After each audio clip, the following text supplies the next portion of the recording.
কোরআনে কারীম শুদ্ধ করে পড়ে, এটা তাদের জানা আছে। কেন? ওই ছোট্টবেলা বক্তব্যে পড়ার সিস্টেম ছিল ওই জামানায়। কুতুবউদ্দিন বখতিয়ার কাকি উনি 10-11টার দিকে ছুটি হয়েছে, বাড়ি গেছেন। বাসায় যাওয়ার পরে বলছে আম্মি ভোক লাগি হ্যায় রুটি দে দো। এই কাক মানে রুটি, কাক মানে কি? এই যে কাকি যে বলে এইটার থেকে কাকের কারণে আম্মি রুটি দে দো, রুটি দাও, খিদে লাগছে। মা কয় যে তোরে না মাদ্রাসায় ভর্তি করছি, সুবহানাল্লাহ তোরে না মাদ্রাসায় ভর্তি করছি, এখন আমি খাবার দেব কেন? এখন যার কালাম পড়িস খাবার তার কাছে চা। মা তার কাছে কেমনে চাবো?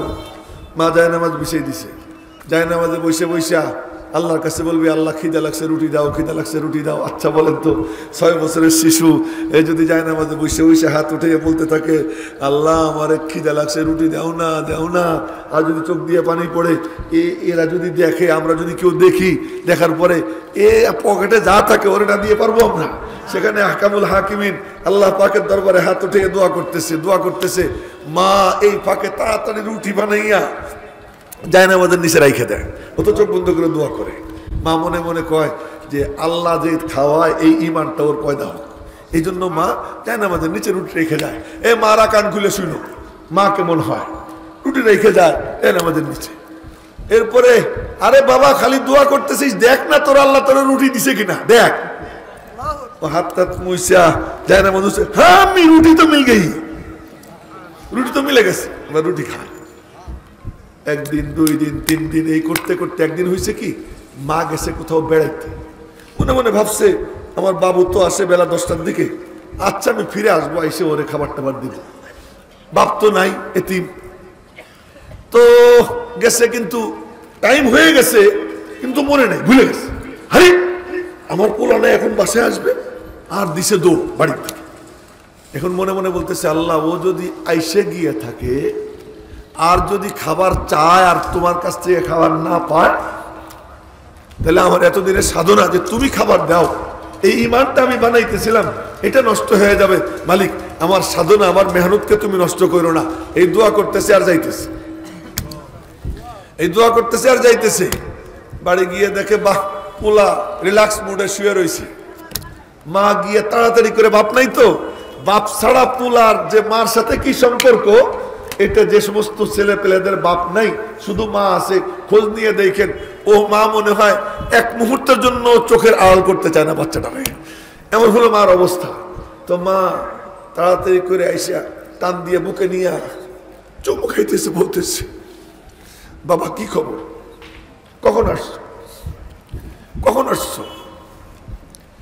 कामी मैं घर आया तुम नहीं मिली तो मैं मुसल्ला बिछाया, मेरे रब से रोटी मांगी, मेरे रब ने मुझे रोटी दे दी, मैंने रोटी खा ली। मेरे रब ने मुझे रोटी दे दी, मैंने रोटी खा ली, बस सो गया। এবার মার খুশি, খুশিতে আনন্দের অস্ত্র যে আমার এতদিনের সাধনা সার্থক। এবার মা কোলে নেয়, চুমু খায়, আদর করে।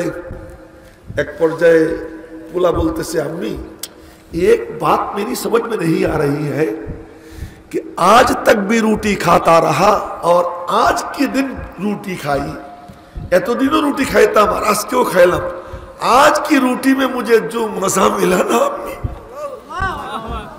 आज की रोटी में मुझे जो मजा मिला ये तो कभी नहीं मिला।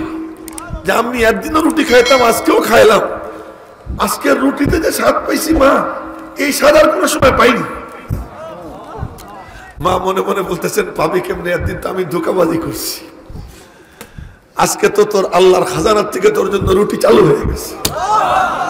এই যে তার নাম হয়ে গেল কুতুবউদ্দিন বখতিয়ার কাকি, কাক মানে রুটি ওখানকার আঞ্চলিক ভাষায়। মেরে মোহতারাম ভাইও, বলার মাকসাদ কি যে মাদ্রাসায় কি করে, মাদ্রাসার তালিমের মাকসাদ সন্তানকে আল্লাহর সঙ্গে জুড়ে দেওয়া, আল্লাহর কালামের মাধ্যমে। আল্লাহর কালাম যে সিনায় নেয়, আল্লাহর কালামের মুহাফিজ হয়ে যায়, আল্লাহর কালামের হিফাজত করনে वाला হয়ে যায়। আল্লাহ পাকের কালামের উপরে কোনো হামলা আসবে, এই হামলার প্রতিবাদে রুখে দাঁড়ানোর মতো মানসিকতা এসে যায়, তো আল্লাহ পাক তারে কত কাছে নিয়ে নেয়। ইমাম আহমদ ইবনে হাম্বল যখন খলকে কোরআনের মাসলায়, সে বাকি সবার মাথায় টুপি, সকলেই আজ সুন্নতি রঙে রঙিন হয়ে গেছে। এজন্য আল্লাহ পাকের শুকর আদায় করি আলহামদুলিল্লাহ। এই রঙের দাম কত? এই সুন্নতি কালারের দাম কত? ভালো সুরতের দাম কত? কেউ যদি উপরের রূপটারে সুন্দর করে, মুখের কথাটা সুন্দর করে, উপরের আকৃতি প্রকৃতি সুন্দর করে, তার দাম কত? তার এক আজীব ঘটনা। হুদাইবিয়ার সন্ধি যখন হলো, তো নবীজি বসে আছেন, সাহাবীরা বসে আছেন নামাজের অপেক্ষায়। এমন সময় বেলালে হাফসি আজান দিচ্ছেন, আল্লাহু আকবার আল্লাহু আকবার। উনি তো দেখতে একেবারে হাড়ি পাইলার কালির মতো কালা, চ্যাপটা নাক, ছোট ছোট কান, ধাদ্রা খাদ্রা চেহারা, আওয়াজও খুব একটা সুন্দর না, কিন্তু মালিকের কাছে খুব পছন্দ ছিল। তো বেলাল আজান দিচ্ছেন, তো 11-12 বছর 13 বছরের কিছু বাচ্চা, কাফেরদের বাচ্চা, মুশরিকদের বাচ্চা, ওরা দূরে দাঁড়াইয়া দাঁড়াইয়া ওনারে ভেঙ্গায়। উনি বলতেছেন আল্লাহু আকবার আল্লাহু আকবার, ওরাও বলে আল্লাহ আকবার আল্লাহু আকবার, ভেঙ্গাইতেছে। আমার কিন্তু গলার অবস্থা খুব খারাপ। এই অবস্থা আপনাদের সামনে কথা বলার চেষ্টা করতেছি। আপনারা যদি সুর টুর চান পারবো না, যদি কিছু কথা শুনতে চান কষ্ট করে বলার চেষ্টা করব। শর্ত হলো মাথা কারো নিচের দিকে থাকবে না। ওই যে একজনের মাথা নিচের দিকে, মাথা থাকবে এই দিকে, চোখ থাকবে এই দিকে। ও ভাই, এটা খুব জরুরি জিনিস, এই দিকে তাকাই থাকাটা খুব জরুরি জিনিস। পরে বলবো ইনশাআল্লাহ যদি আল্লাহ তৌফিক দেন। তো বলতেছিলাম, তো ওরা ভেঙ্গায়। তো ওই ভেঙ্গানের আওয়াজ নবীজির কানে গেছে। আজানের সময় তো কথা বলা ঠিক না। আজান শেষ হয়েছে, তো নবীজি 2-1 সাহাবীরে বলছেন এই ছেলেগুলোরে ধরে নিয়ে আসো। তো সাহাবী যখন ধরার জন্য গেছে, ওরা দিছে দৌড়। একজন দাঁড়াই রয়েছে, একজন নাম আবু মাহজুরা, দাঁড়াই রয়েছে একজন, তারে ধরে আসে। তো নবীজি বললেন, বাবু কি বলতেছিলি? না কিছু না। আল্লাহর হাবিব মাথায় হাত দিয়ে আদর করে করে বললেন, আরে বল না, আমি বলি আমার সাথে সাথে বল। তো নবীজি বললেন আল্লাহু আকবার আল্লাহু আকবার। ও বলছে আল্লাহু আকবার আল্লাহু আকবার। আরে এটা তো মুশরিকরাও বিশ্বাস করে যে আল্লাহ সব থেকে বড়, বাকি মন্ত্রী পরিষদের সদস্য দেবদেবী, এটা ওরা বলতো যে বিবাহ শাদীর জন্য অমুক, চাকরি বাকরির জন্য অমুক, মামলা মোকদ্দমার জন্য অমুক, এই সমস্ত আলাদা আলাদা ভাগ করে রাখছে দেবদেবী। কিন্তু মহা প্রেসিডেন্ট হলেন আল্লাহ, এটা ওরা বলতো। তো মনে মনে বলে আল্লাহ সব থেকে বড়, ঠিকই তো আছে, হোক বলছে। কিন্তু এর পরেরটাই তো জ্ঞানজাম, আশহাদু আল্লা ইলাহা ইল্লাল্লাহ, আল্লাহ ছাড়া কোনো মাবুদ নাই, সাক্ষ্য দিচ্ছি। এইটা বলে কেমনি? ও তো অর্থ জানে। আমাদের বাঙালি ছেলেরা তো অর্থ বুঝবে না, ও তো অর্থ জানে। নবীজি বলেন বলো আশহাদু আল্লা ইলাহা ইল্লাল্লাহ। তো এদিক ওদিক তাকায়, মনে মনে বলে এখন বলি পরে থুক্কু দিয়ে নেব। এ মনে মনে চিন্তা করে ডাইনে বামে তাকাইয়া আস্তে করে বলছে আশহাদু আল্লা ইলাহা ইল্লাল্লাহ, যাতে অন্যরা না শুনে।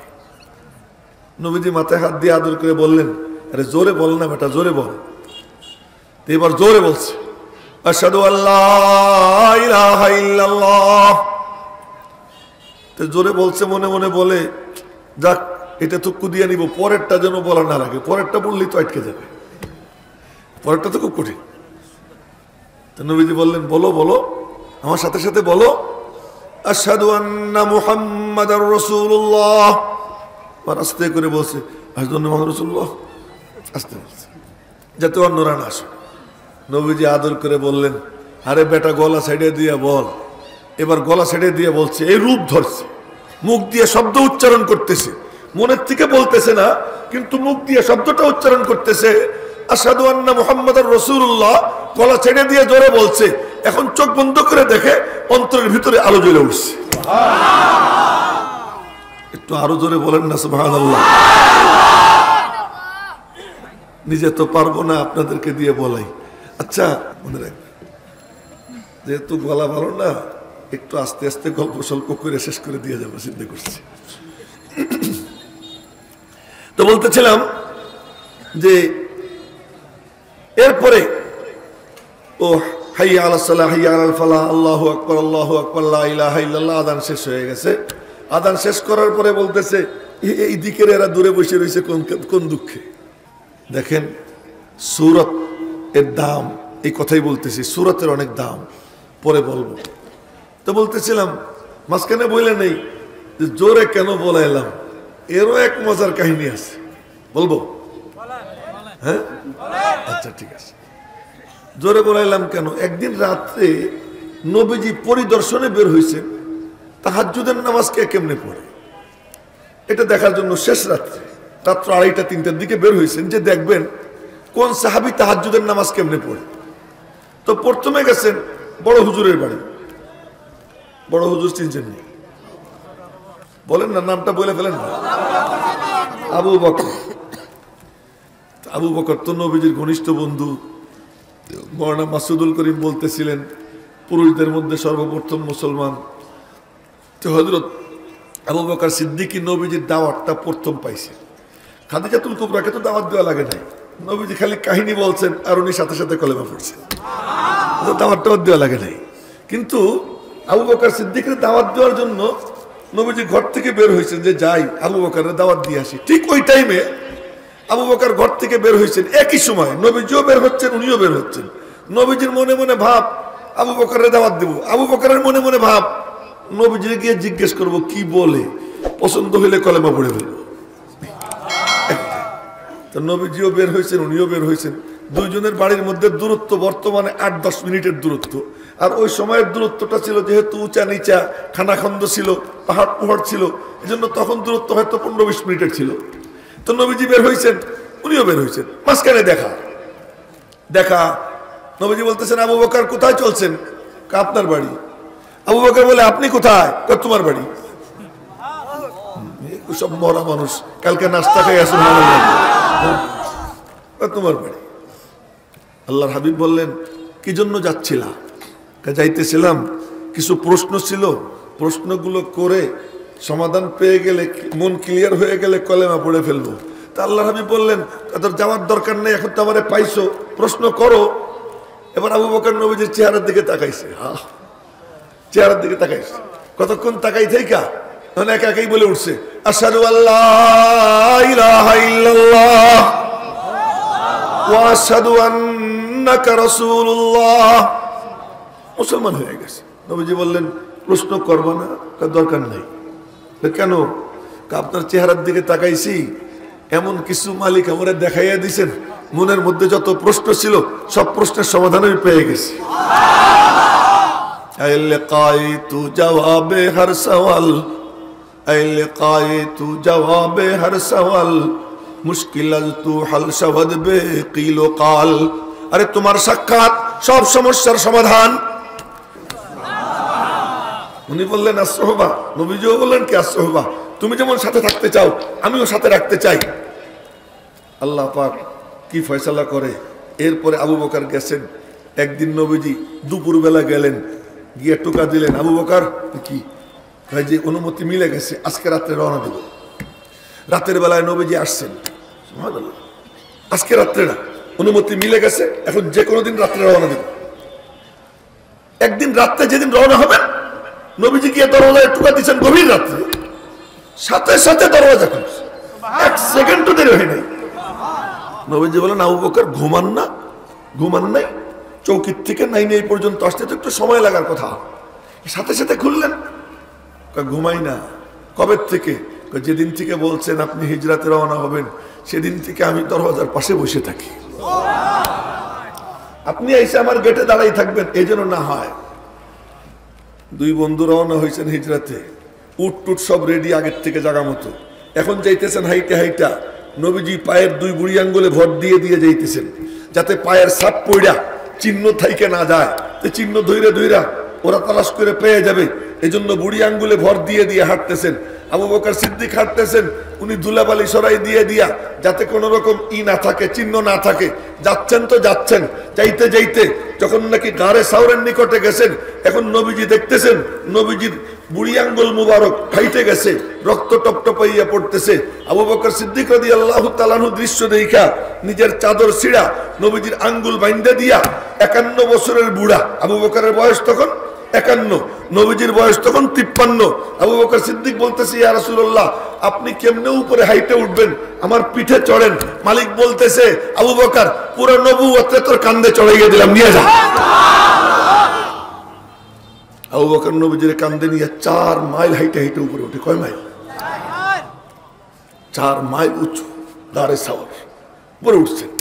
উপরে উঠা নবীজিরে বলতেছেন, বাইরে দাঁড়ান, ভিতরে ঢুকবেন না। বাইরে দাঁড়ান, ভিতরে ঢুকবেন না। আল্লাহকে, আবু বকর, আমার সবচেয়ে দামি সম্পদ তোর কাছে আমানত রেখে দিলাম নে।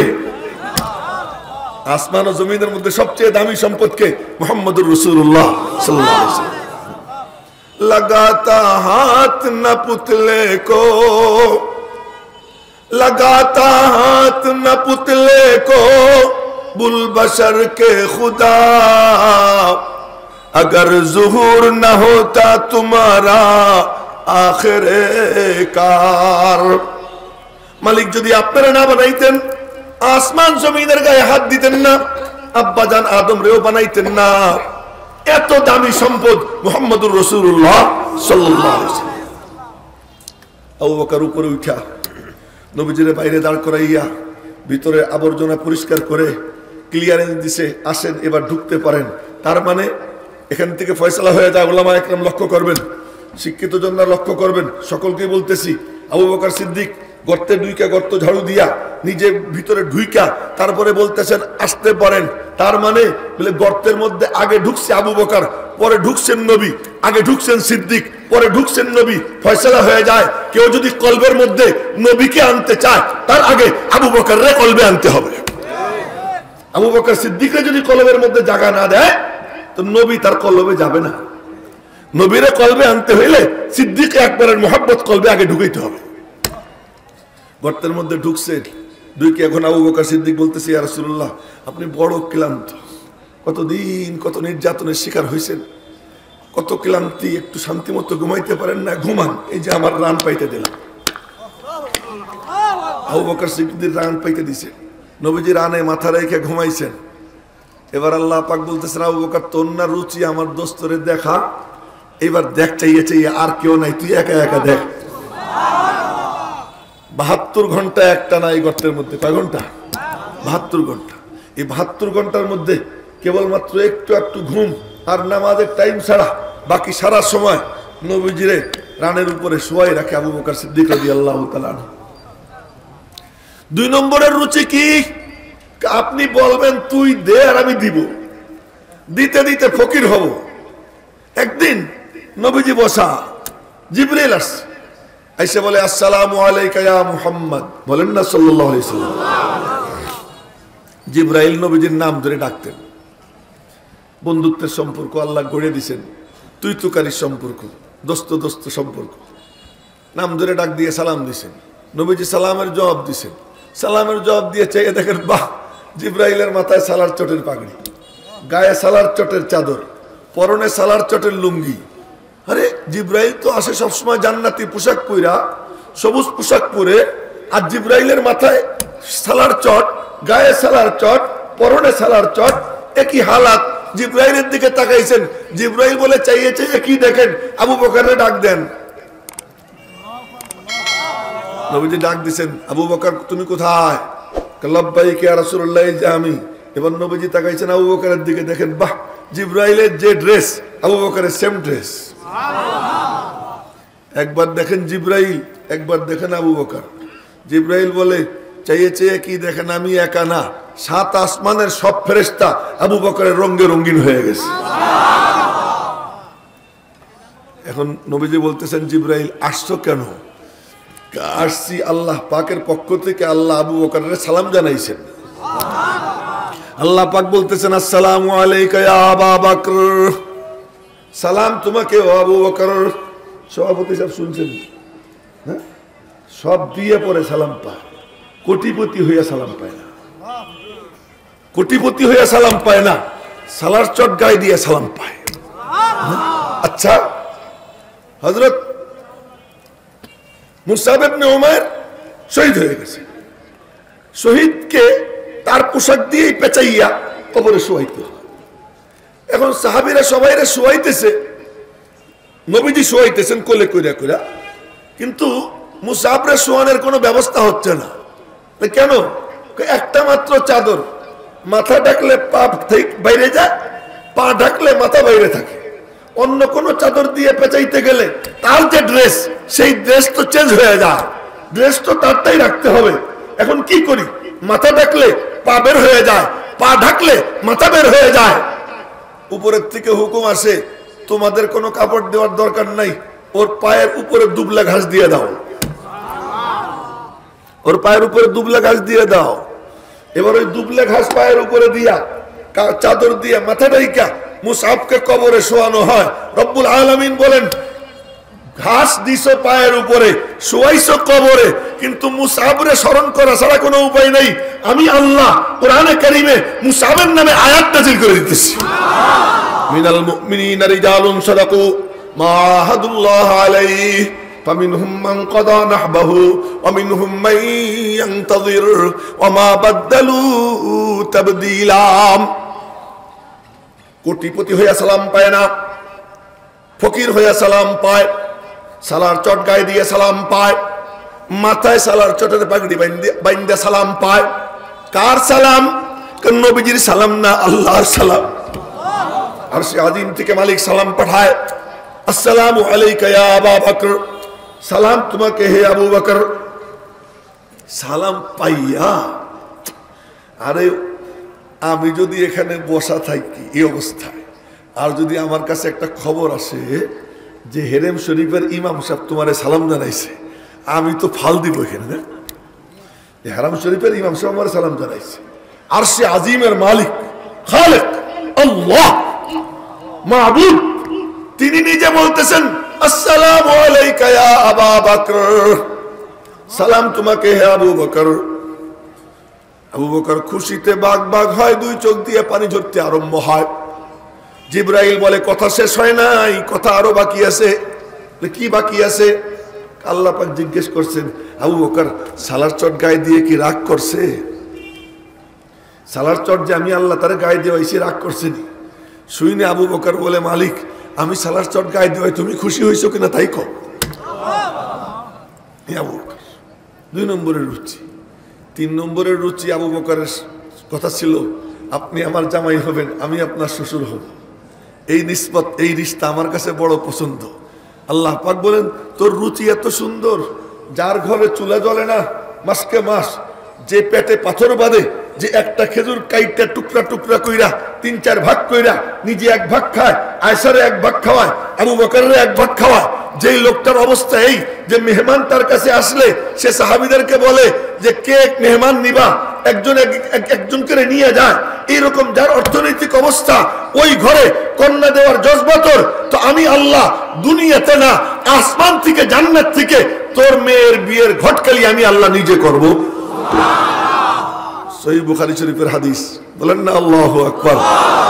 সহিহ বুখারী শরীফের হাদিস, নবীজি বলেন, স্বপ্নে দেখি স্বর্ণের পাত্র, রেশমি রুমাল দিয়ে ঢাকা, পাত্র আইনে জিবরাইল বলতেছে কি ইকশিফ, খুলে দেখেন তো খুললাম, খুলে দেখি অপরূপ সুন্দরী এক রমণীর ছবি। তো আমার দিকে দেখেন, নাহলে বুঝবেন না। নবীজি বলতেছেন, ইয়াকু হাদা মিন ইনদিল্লাহ ইউমজিহি, এটা যদি আল্লাহর পক্ষ থেকে হয়ে থাকে আল্লাহ যেন কইরা দেয়। তার মানে এই মাইয়াটা যদি আল্লাহ আমার সাথে বিয়ে দিবার চায় তাহলে যেন দিয়ে দেয়। বাক্যটা হলো এই নবীজির বাক্য, ইয়াকু হাদা মিন ইনদিল্লাহ ইউমজিহি, अगर ये अल्लाह ही की तरफ से हो तो अल्लाह इसे कर गुजरे, যদি এটা আল্লাহর পক্ষ থেকে হয় আল্লাহ যেন এটা বাস্তবায়ন করে দেয়। এই বললেন, একদিন 2 দিন এই বুজুর্গ ঘুমায় একেবারে সামনে বসে, এর একটা ধাক্কা দেন, এত সামনে বসে ঘুমায়, ঘুমাইলে দূরে যেয়ে ঘুমাইতে হয়। আচ্ছা আস্তে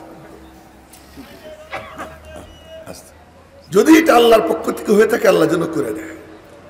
1 দিন 2 দিন স্বপ্নে দেখলেন, আমি কিন্তু কোনো গাল গল্প শুনেছি না, বুখারী শরীফের হাদিস। 2 দিন স্বপ্নে দেখলেন। আরো মজার কথা বলি, বুখারী শরীফের হাদিস যখন বলতেছি, এখন আল্লাহর কসম এই মজলিসের মাঝে আর রওজা পাকের মাঝে কোনো বেড়া নাই, কোনো দেয়াল নাই, কোনো পর্দা নাই। শাহ ওলিউল্লাহ মুহাদ্দিস দেহলভী রহমাতুল্লাহ আলাইহি দেখছেন, যেখানে হাদিসের চর্চা হয় রওজা পাক থেকে সরাসরি ওই মজলিসের মধ্যে নূরের তাজাল্লি পড়তে আরম্ভ হয়ে যায়। এবার এবার নবীজি দ্বিতীয় দিন স্বপ্নে দেখার পরে দেখেন কি এই মেয়েটা আর কারো মেয়ে না, এই ছবিটা আবু বকর সিদ্দিকের মেয়ে আয়েশার ছবি। আয়েশার বিয়ের ঘটকালি কে করেছেন? জোরে বলেন না, কে করেছেন? আমার আল্লাহ বিয়ের ঘটকও সাজে, আবার বিয়ের মোল্লাও সাজে। সুবহানাল্লাহ, সুবহানাল্লাহ। তার মাহবুবের সাথে আল্লাহ কত কাণ্ড কারবার করে। হযরত জায়নাব রাদিয়াল্লাহু তাআলা আনহা, ও না, আগের থেকে না বললে তো বুঝবেন না। নবীজি এসে জিবরাইল বলতেছে কি, অলিমা করেন, বউ ভাত করেন। আচ্ছা, জিবরাইল এসে বলতেছে বউ ভাত করেন। নবীজি বলতেছেন বউ ভাত করবো, তার মানে কি হয়েছে? আপনার বিয়ে হয়েছে। আচ্ছা বলেন তো কেমন কারবার। নবীজি জিবরাইল বলতেছে বউ ভাত করেন। বউ ভাত করবো কেন? আপনার বিয়ে হয়েছে। আচ্ছা, অন্যদের কথা বাদ দিলাম, এখানে যদি কথার কথা, এই যে আমাদের সভাপতি সাহেব এখানে বসা, ওনারে এসে যদি কেউ বলে ভাই একটু বউ ভাত করেন না, বউ ভাত করবো, আপনার বিয়ে হয়েছে, এক থাপড়ে দাঁত পাইনি, আমার বিয়ে হয়েছে আমি জানি না, তাই না? এটা স্বাভাবিক ব্যাপার। নবীজিকে এসে বলতেছে বউ ভাত করেন, অলিমা করেন। অলিমা করবো, কি হয়েছে? আপনার বিয়ে হয়েছে। আমার বিয়ে? হ্যাঁ, কোথায়?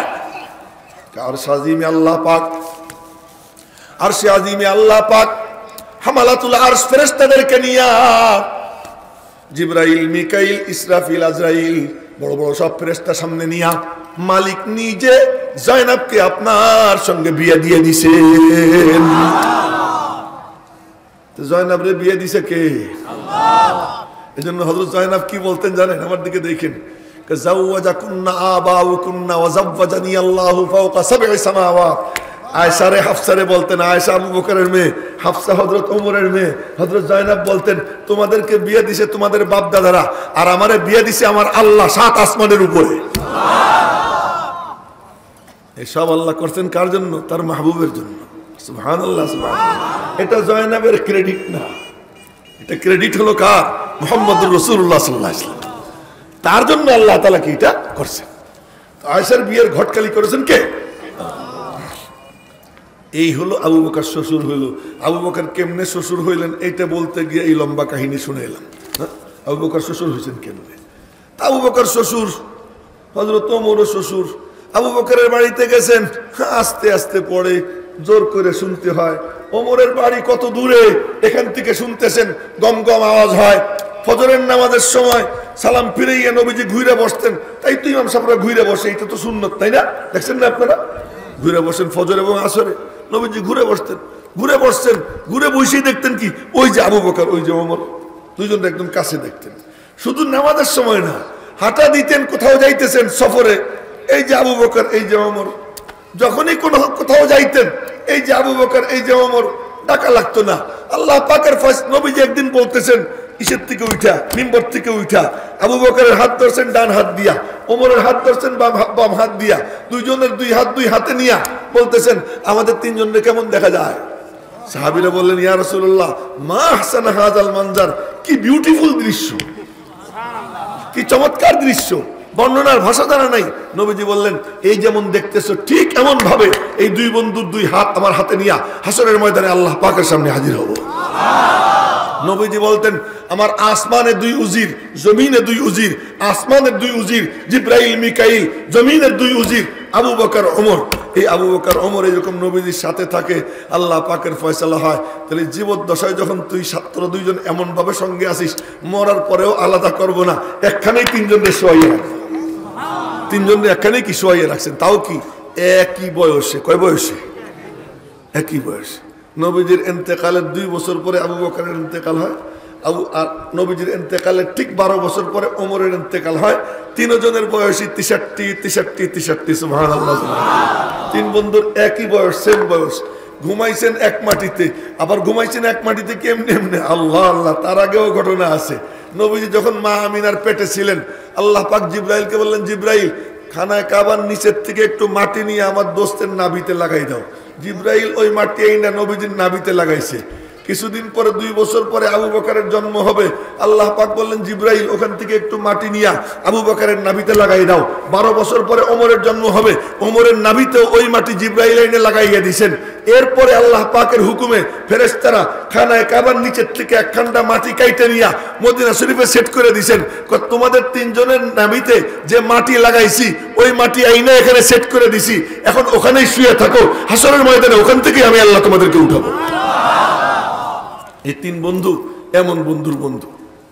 তো এখন সালাম ফিরে ফজরের মনে আছে তো, ফজরের নামাজ পড়ে সালাম ফিরেছেন, সালাম ফিরে ঘুরে বসছেন, তসবিহ তাহলিল পড়ছেন, মাথা নাড়াইয়েন না কেউ।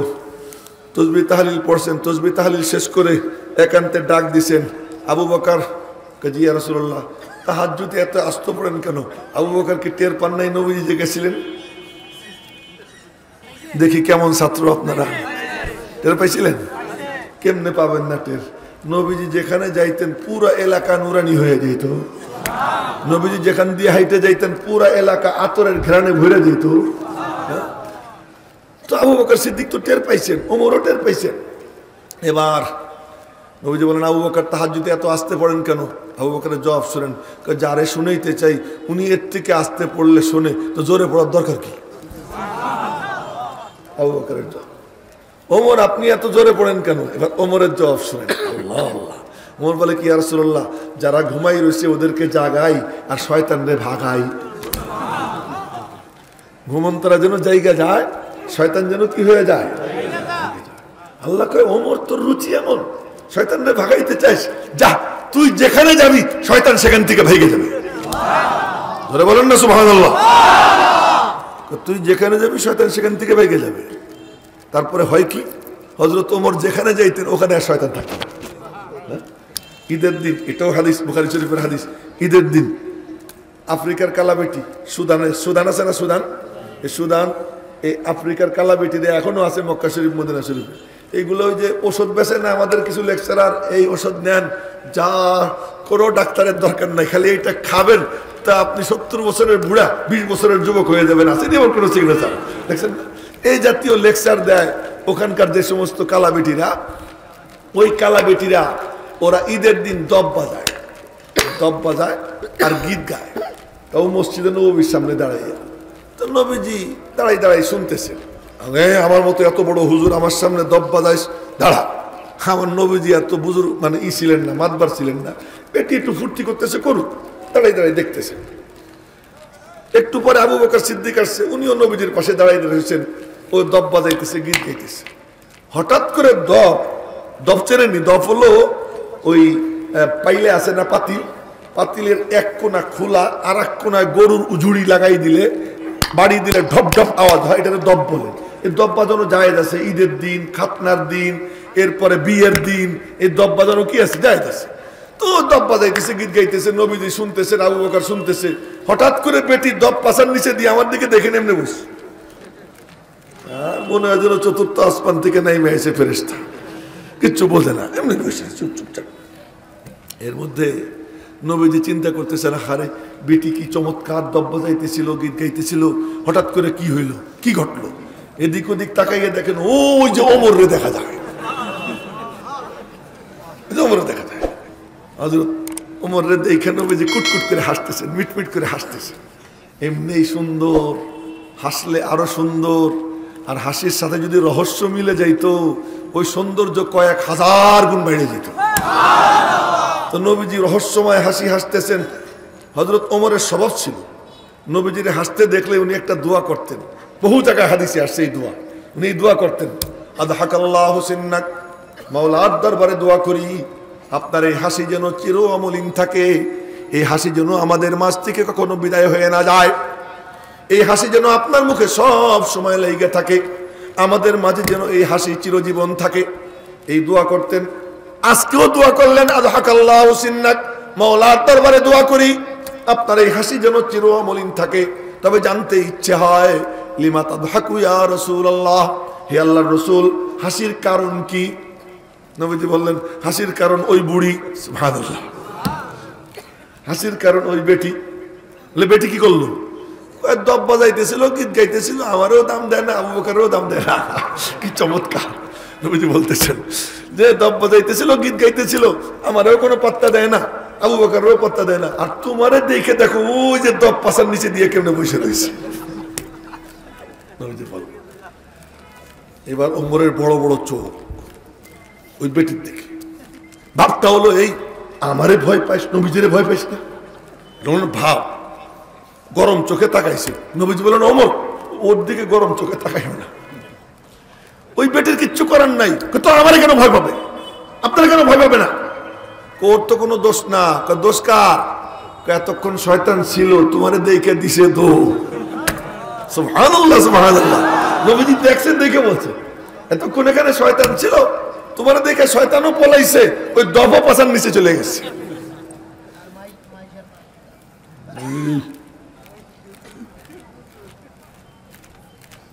আর যেন না দেখি। এটা তো হলো আফ্রিকার কালা বেটির কথা। নবীজির বিবিরা, এটাও সহিহ বুখারী শরীফের হাদিস, নবীজির বিবিরা নবীজির সাথে গল্প করতেছেন, হাসতেছেন। কি সুন্দর আমার নবীজি বিবিদের সাথে হাসতেছেন, গল্প করতেছেন, বিবিরা হা হা করে হাসতেছেন, নবীজি তাদের সাথে গল্প সল্প করতেছেন। আমি বলে বলবো আমি এত বড় হুজুর ছিল? আমার নবীজি বলতেন না যে আমি সমস্ত নবীদের সর্দার, বুঝে সুঝে চইল। বিবি খাটো, উটের পিঠে চড়তে পারে না, কেবলমাত্র বিয়ে হয়েছে, হযরত সফিয়া রাদিয়াল্লাহু তাআলা আনহা, উটের পিঠে চড়তে হবে, সব গল্প হাদিস থেকে শুনাইতেছি, উটের পিঠে চড়তে হবে। নবীজি বললেন আসো, চিন্তা করো না, নিজে বসে পড়ছেন, বসে নিজের হাঁটু পাইতে দিছেন, আমার হাঁটুতে দাঁড়াও। নবীজি বিবিরে হাঁটুর উপর দাঁড় করাইয়া এরপরে উটের পিঠে চড়াইছে, তারপর নিজে চড়ছেন। তো আমার নবীজির পাশে বসে বিবিরা গল্প সল্প করতেছে, আওয়াজ উঁচু হইতেছে। হঠাৎ করে ওমরের আওয়াজ, আসসালামু আলাইকা ইয়া রাসূলুল্লাহ আদখুল। ভরাট কণ্ঠ ছিল, কণ্ঠের মধ্যে খুব ভীতি ছিল, চেহারার মধ্যেও ভীতি ছিল, মোস এরকম ভাস করে রাখতেন। সুবহানাল্লাহ। হয়তো বড় চেহারার দিকে তাকাইলে কাফেররা পেশাব করে দিত, পাতলা পায়খানা শুরু হয়ে যেত ওদের। হযরত ওমর খুব গম্ভীর ছিলেন। তো হযরত ওমর সালাম দিছেন, আসসালামু আলাইকা ইয়া রাসূলুল্লাহ আদখুল। সালাম আপনার উপর, হে আল্লাহর রাসূল, আসতে পারি? নবীজি বললেন আসো, তাআল উদখুল। হযরত ওমর ঢুকছেন, ঢুকে দেখেন বাহ, জামাই মিয়া চমৎকার ভাবে হাসতেছে। হযরত ওমরের জামাই না নবীজি, মনে আছে তো বলছিলাম, হযরত ওমর শ্বশুর। তাই বলে আবার এই কথা বলতেন না, ও জামাই, বলেন নাই কোনোদিন। সবার ডাক ছিল ইয়া রাসূলুল্লাহ, সবার ডাক ছিল কি ইয়া রাসূলুল্লাহ। নবীজিও কোনোদিন শ্বশুর মিয়া এই সব ডাক না, ইয়া ওমর এই ডাকাই ডাকতেন, এই ডাক দিতেন। তো ওমর বলতেছেন ইয়া রাসূলুল্লাহ হাসতেছেন কেন? হাসতেছি আমার বিবিদের কারবার দেখা। কি হইল? এতক্ষণ গল্প করতেছিল, আওয়াজ উঁচু হইতেছিল, তোমার আওয়াজ শুইনা দিছে দৌড়। একদম নবীজির ভাষা, ফালাম্মা সামিনা সাউতাকা ইবতাদারনাল হিজাব। তোমার আওয়াজ শুইনা কে কার আগে পলাইতে পারে পলাইছে। হযরত ওমর বললেন আমারে কেন ভয় পাবে? আপনারে না ভয় পাবে? আমারে কেন ভয় পাবে? এই কথা বললেই পর্দার দিকে ফিরছে, পর্দার ভিতরে বিবিরা পর্দার দিকে ফিরছেন, ফিরে ডাক দিছেন, ইয়া আদুওয়াতি আনফুসিহিন্না আতাহাবনানি ওয়ালা আতাহাবনা রাসূলুল্লাহ। হে নিজেদের জানের দুশমনরা, তোমরা আমারে ভয় পাও, নবীজিরে ভয় পাও না। ভিতর থেকে আওয়াজ আসে, নাম তোমারই বেশি ভয় পাই। নবীজির হাসি শুধু বাইরেই যাচ্ছে, নবীজি শুধু হাসিই যাইতেছেন, নাম তোমাকেই বেশি ভয় পাই। হযরত উম্মে সালামা বলছিলেন, নাম হ্যাঁ তোমারই বেশি ভয় পাই। আনতা আফাজ্জু, তুমি বেশি কড়া, ওয়া আগলাজু, তুমি বেশি কঠিন, এই কারণে তোমার বেশি ভয় পাই। নবীজি বললেন, ইয়া ইবনুল খাত্তাব, খাত্তাবের বেটা, তোমাকে সুসংবাদ, তোমাকে ধন্যবাদ, তুমি যেখানে যাও শয়তান সেখান থেকে পলাইয়া যায়। আল্লাহ পাকের ফয়সালা হয়। ওমরের রুচি যে আমি জোরে জোরে পড়ি যাতে করে শয়তান পলাইয়া যায়, ঘুমন্ত ব্যক্তিরা যেন কি হয়। এখন প্রশ্ন হলো, আমরা কি আস্তে বলবো না জোরে বলবো? আমি জবাব চাইনি, আমি জবাব দিব বলেই প্রশ্ন করছি। আস্তে বলবো না জোরে বলবো? হ্যাঁ থামেন। আবার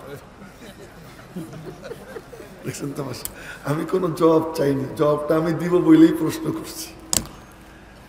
আমার নবীজি কি বলেন শোনেন, আসহাবি কান্নুজুম বিআইহিম ইকতাদাইতুম ইহতাদাইতুম, আমার সাহাবীরা নক্ষত্র তুল্য, যাকে ফলো করবা তার বরকতেই হেদায়েত, তার বরকতেই জান্নাত।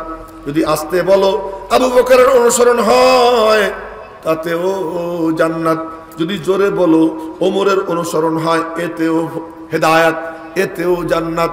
তো কি করবা? সমাজের দিকে তাকাও। আমরা আমাদের সমাজের দিকে তাকাইয়া দেখি ওখান থেকে কুত্তে ঘেউ ঘেউ করতেছে, ওখানে শুয়োর হা করে আসে, ওখানে একটা বান্দর মান্নামি করার জন্য নাচানাচি করতেছে, নাস্তিক হা করে আসে কোরআনের আলো কেমনে নিভিয়ে দেওয়া যায়। ইহুদি খ্রিস্টান এনজিওদেরকে নিয়োগ করছে কোরআনের আলো কেমনে নিভিয়ে দেওয়া যায়। চতুর্দিক থেকে ইসলাম বিরোধী শক্তি যখন হা করে আসে ইসলামকে গিলে খাওয়ার জন্য, এই সময় কি আমরা মিনমিন করব না জোরে বলবো? তাই বলছিলাম একটু জোরে সরে বলি সুবহানাল্লাহ, জোরে সরে বলবো আল্লাহু আকবার। প্রথম কথা পরে বলবো, এই জোরে জোরে আল্লাহ বলা, আল্লাহরে ভিতরে আনা, এটা কেমন? আল্লাহর সাথে লিঙ্ক কায়েম করা, রব্বুল আলামিনের সাথে সম্পর্ক গড়া, এই সম্পর্ক গড়াটা কত বড় দামি এবং এটা কত বড় পাওয়ারফুল। শুধু এই কথাটা বলে কথা শেষ করবো, শুনবেন তো আপনারা? হ্যাঁ, তাহলে কেউ নড়বেন না, মাথাও নাড়াইবেন না। এখন একটা গল্প শুনি, মনে করতেছে কিস্তা বলবো না, গল্প শুনেছি। কি গল্প? এই পৃথিবীর আয়তন হলো 20 কোটি বর্গ মাইল। কত বর্গ মাইল? 20 কোটি বর্গ মাইল। জিন্দা আছেন তো আপনারা? মাঝে মাঝে মনে হইতেছে মরা মরা ভাব, 12টা পার হয়ে গেছে, এখন তো মরার কথাই, মরার কথাই। পৃথিবীর 20 কোটি বর্গ মাইল এরিয়া পানিতে ভরা। পানিতে তো ঢেউ হয় না, এই তাজা হয়ে যায়, ঢেউ হয়। ঢেউ চতুর্দিক থেকে আসে, কিন্তু মাঝখানে গিয়ে ঢেউ বাড়ি খায়, বাড়ি খেয়ে 7টা চক্কর দেয়। এখনো সুবহানাল্লাহ কয় না? বাড়ি খেয়ে 7 চক্কর দেয়। মাঝখানটা কোনটা? খানায় কাবার জায়গা। তখনও ঘর ছিল না। ঘর না থাকলে কি হবে? ঘর হলো একটা চিহ্ন, প্রতীক, কিন্তু ওখানে 24 ঘন্টা আল্লাহ পাকের নূরের তাজাল্লি পড়ে। ওখানে এসে বাড়ি খায়, 7 চক্কর দেয়। তো বাড়ি খাইতে খাইতে ফেনা হয়, ফেনা হইয়া পানির উপরে সর পড়ে, সর। ওই সর আস্তে আস্তে মোটা হয় আর ছড়ায়, ওই মোটা হয় আর ছড়াইতে ছড়াইতে পুরো পৃথিবীর সমস্ত পানির উপরে এই জমিনের সর পড়ে গেছে। এই যে সর পড়ছে, পানির উপরে যদি আমি দেখাই আপনাদেরকে, এই কাপটা রাখি, তা কি করবে? এমন এমন করবে না? পানিও নড়ে, এও নড়ে, তো জমিন খালি নড়ে, এরকম এরকম। আল্লাহ পাক তখন পাহাড় বানাইছে, পাহাড় বানাইয়া গাইড়ে দিছেন। আলাম নাজআলিল আরদা মিহাদা ওয়াল জিবালা আওতাদা, মজবুত করার জন্য পাহাড়কে আমি পেরেক বানাইলাম, পেরেক হিসেবে গেড়ে দিলাম। পাহাড় যখন গাইড়ে দিছেন, জমিন গেছে স্থির হইয়া। ফেরেশতারা কয়, ও মালিক সুবহানাল্লাহ। আচ্ছা, আল্লাহ কয় কি সুবহানাল্লাহ কইস? কয় এত বিশাল জমি রে এরকম দিল পাহাড়ে স্থির কইরা, কত শক্তিশালী, এর থেকে শক্তিশালী মখলুক আসেনি? আছে। বলে কি? পাহাড়ের থেকে শক্তিশালী মখলুক বানাইছি আমি আল্লাহ। লোহা, লোহা দিয়ে পাহাড় ভাঙ্গা যাবে। লোহার থেকে আগুন, আগুনে লোহারে গালাইয়া দিবে। আগুন থেকে শক্তিশালী আছে কাছে পানি, কি এই পানি দিয়ে আগুন নিভে যাবে। বলে পানির থেকে শক্তিশালী মখলুক আছে কাছে বাতাস। ব্যাখ্যা করতেছি না, নামটার মতো বলতেছি, বাতাস। কে বাতাস কি করে? পানিরে কোথা থেকে কোথায় নিয়ে যায়। নূহ আলাইহিস সালামের বন্যার সময় পৃথিবীর সর্বোচ্চ পাহাড়ের 80 হাত উপরে এক একটা ঢেউ উঠে যেতেছিল। এখন ফেরেশতারা বলে, আল্লাহ এই বাতাসের থেকেও শক্তিশালী কোন মখলুক আছে? আছে। কোন সে মখলুক? আমার আল্লাহওয়ালা বান্দা, আল্লাহওয়ালা বান্দা যার সিনার মধ্যে আল্লাহ। এ শুধু একটা দৃষ্টান্ত দিব, আর দিব না, এরপরে কথা শেষ করে দিব। একটা দৃষ্টান্ত, 27 বর্গ মাইল জুড়ে একটা সিংহাসন সুলাইমান আলাইহিস সালামের। সেই সিংহাসন নিয়ে উঠতেন সকালবেলা 1 মাস, সন্ধ্যাবেলা 1 মাস দৌড়াইতেন। এই বিশাল সিংহাসন উড়াইতে গিয়ে উনি কি করতেন? অক্টেন বর্তেন কয়েক হাজার টন না, 27 বর্গ মাইল। এই গ্রামের নামও 27, এই জায়গার নাম 27। সুলাইমান আলাইহিস সালামের সিংহাসনের ছিল 27 বর্গ মাইল। কত বর্গ মাইল? না, এইদিকেও 27, ওই দিকে চতুর্দিকে 27, 27, 27, এই 27 বর্গ মাইল। এর উপরে যাত্রী সংখ্যা থাকতো 60,000। সুবহানাল্লাহ, আগামীকাল বলবেন আপনারা। 60,000 যাত্রী থাকতো না, খাদ্য দ্রব্য থাকতো। অক্টেন দিয়ে পিক আপ মারতেন জোরে জোরে, তাই না?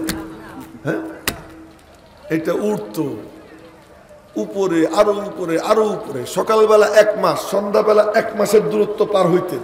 পিপিলিকার আওয়াজ শুনে নিচে নামতেন, পাখির সাথে গল্প করতেন, এইসব কাণ্ড কারবার করতেন। ওই সিংহাসন উঠতে থাকতো। আল্লাহ পাক বলেন কেমনে উঠতো জানিস? সুলাইমান এক কোনায় বইসা বইসা আল্লাহ পাকের ইসমে আজমের জিকির করত।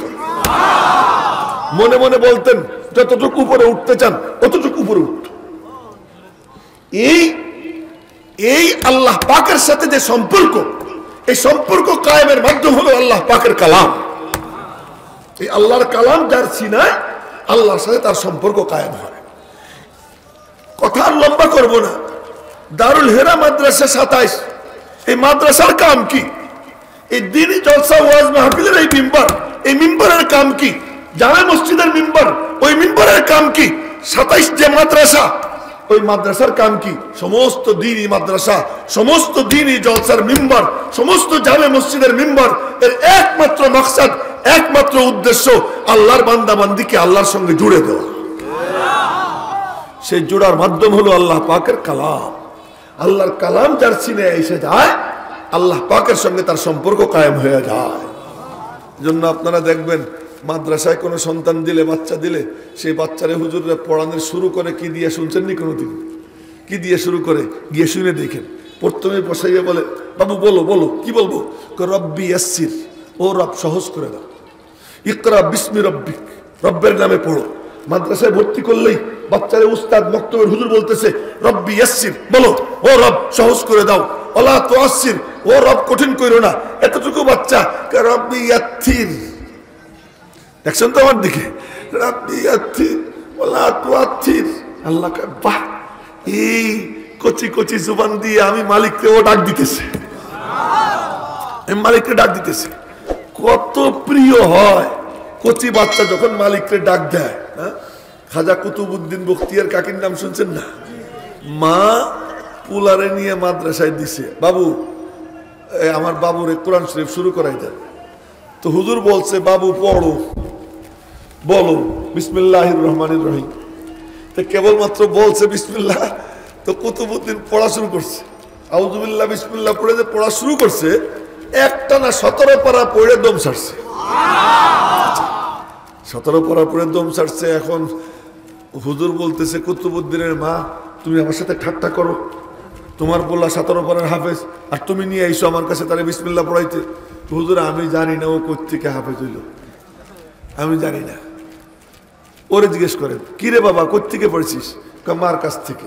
সুবহানাল্লাহ, মার কাছ থেকে। আমার মা আমারে কোলে নিয়ে দুধ খাওয়াইতো, কোরআন শরীফ পড়তো। আমার মা ঘর ঝাড়ু দিত, কোরআন শরীফ পড়তো। আমার মা পাকশাক করতো, কোরআন শরীফ পড়তো। আমি মার জুবানে কোরআন ছাড়া কিছুই শুনি না। এই শুনতে শুনতে 17 পর আমার মুখস্থ হয়ে গেছে। আচ্ছা, তা মা এবার মক্তবে ভর্তি করে দিয়ে চলে আসছে। আমি বলতেছি যে মক্তবে কি করে, মাদ্রাসায় কি করে, চলে আসছে। খাওয়া দাওয়া শেষ, আরে পড়াশোনা শেষ, বেলা 10টা 11টায় ছুটি হইতো। আগে তো সিস্টেম ছিল যে সকালে বক্তব্য পড়তে যাইতো, 9টা 10টার দিকে ছুটি হইতো। এরপরে আইসা গোসল টোসল কইরা এরপরে বই পত্র এরকম বাম দিকে ঝুলেই নিয়া কোরআন শরীফ বুকে নিয়ে যাইতো বক্তব্যে, আর বই খাতা এগুলোর বাম দিকে এরকম ঝুলেই নিয়া ছেলে পেলে যাইতো স্কুলে। সেটা ছিল ওই সময় বেলা 10টা 11টায় স্কুল শুরু হইতো। তার আগে স্কুল শুরু হইতো না, সকালবেলা কোরআনে কারীমের বক্তব্য চলতো।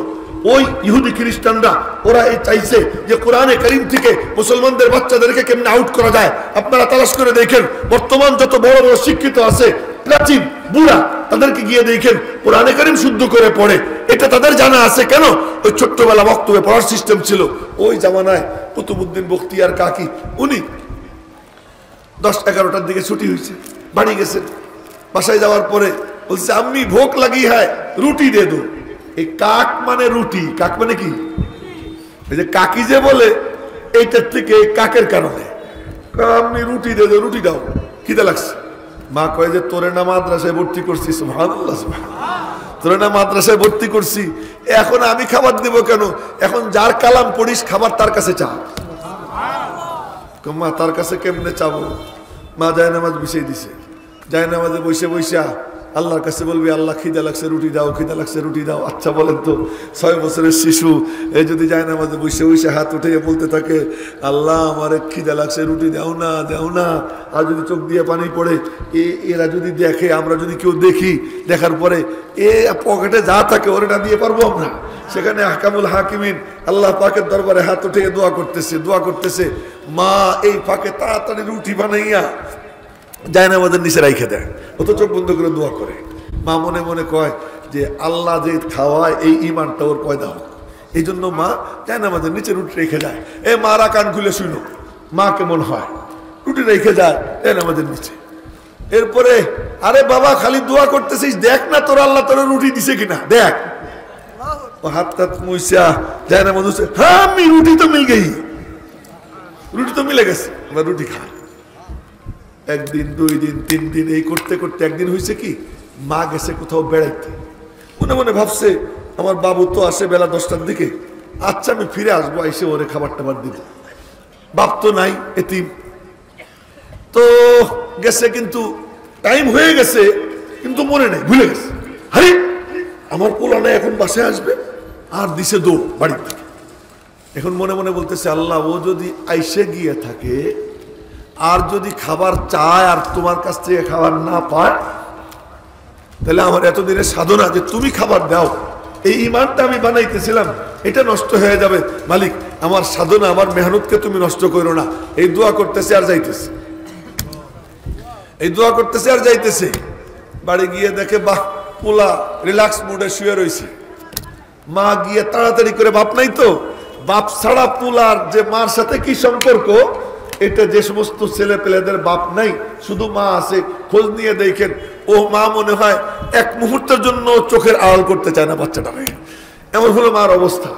তো মা তাড়াতাড়ি করে আইসা টান দিয়ে বুকে নিয়ে চুমু খাইতেছে, বলতেছে বাবা কি খবর, কখন আসছো, কখন আসছো? कामी मैं घर आया तुम नहीं मिली तो मैं मुसल्ला बिछाया, मेरे रब से रोटी मांगी, मेरे रब ने मुझे रोटी दे दी, मैंने रोटी खा ली। मेरे रब ने मुझे रोटी दे दी, मैंने रोटी खा ली, बस सो गया। এবার মার খুশি, খুশিতে আনন্দের অশ্রু যে আমার এতদিনের সাধনা সার্থক। এবার মা কোলে নেয়, চুমু খায়, আদর করে।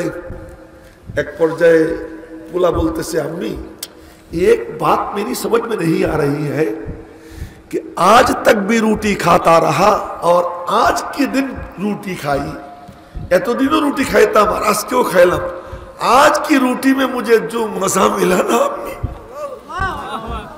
आज की रोटी में मुझे जो मजा मिला ये तो कभी नहीं मिला।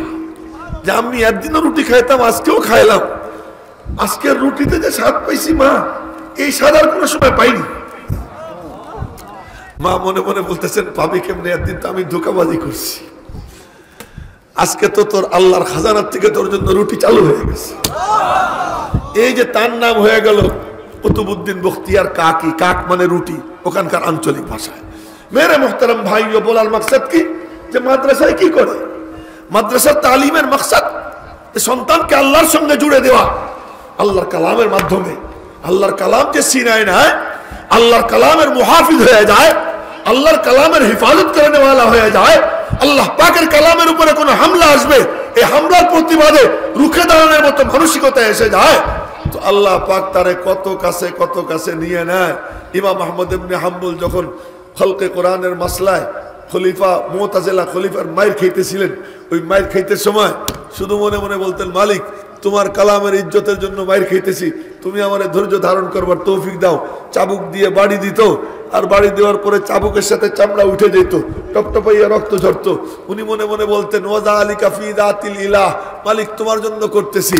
এক পর্যায়ে ওই টাইমে ঘুম আসতো আর আল্লাহকে স্বপ্নে দেখতে দেখতে দেখতে 100 বার দেখছেন। কতবার? 100 বার স্বপ্নে দেখছেন।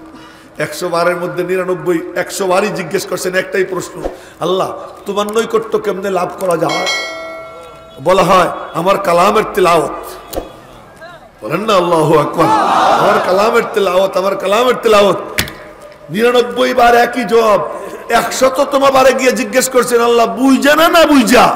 মালিকের পক্ষ থেকে বলা হয় আমার কালামের তিলাওয়াত বুঝে পড়ুক আর না বুঝে করুক, আমার কালামের তিলাওয়াত আমার বান্দা বান্দিকে আমার কাছে নিয়ে আসে। তো আল্লাহর নৈকট্য লাভের মাধ্যম কি? আল্লাহ পাকের কালাম।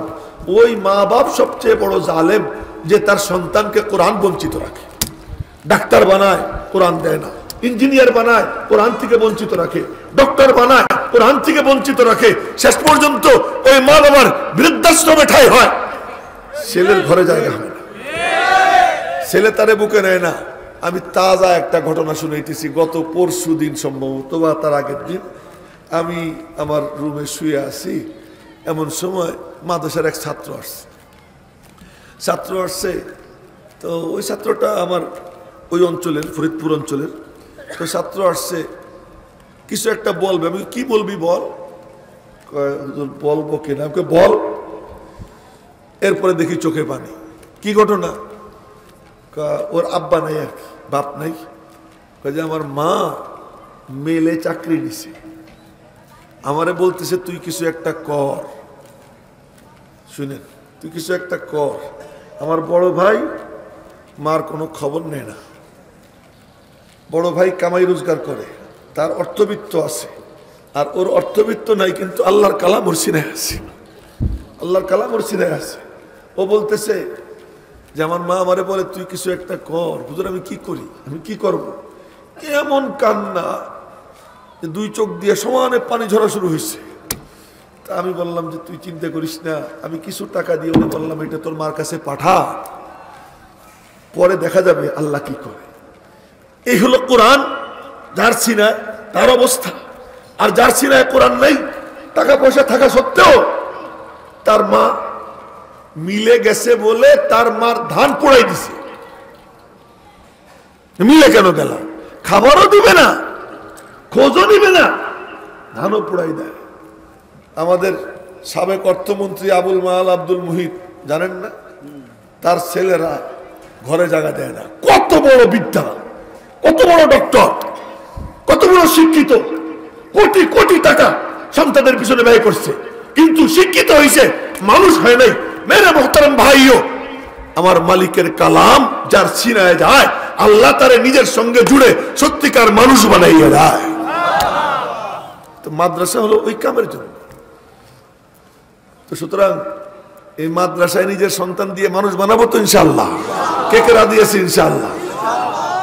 আল্লাহ তুমি হাতগুলো কবুল করে নাও।